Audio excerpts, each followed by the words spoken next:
मु घोषणा करने जाऊँगी जो माने प्री मैट्रिक स्कॉलरशिप प्रथम रु दशम श्रेणी पर्यंत पिला छात्र माने पाउतिले 10,500 टंका आज मु घोषणा करुच्ची से पाइबे 10,500 जगार 16,000 टंका से पाइबे।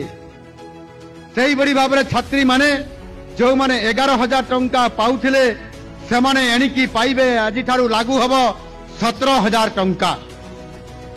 एवं से बड़ी भाव में प्री मैट्रिक स्कॉलरशिप जोटा प्रथम रु दशम श्रेणी पर्यंत जो माने अनेसा हॉस्टल रे जो माने रहउचंती समानकर पाई छात्र माने पाइबे 11,000 टंका जो माने पाउथिले से माने पाइबे 17,000 टंका अर्थात 6,000 टंका वृद्धि एवं छात्री माने पाउथिले जो माने 11,000 टंका से माने मध्य पाइबे 17,000 टंका।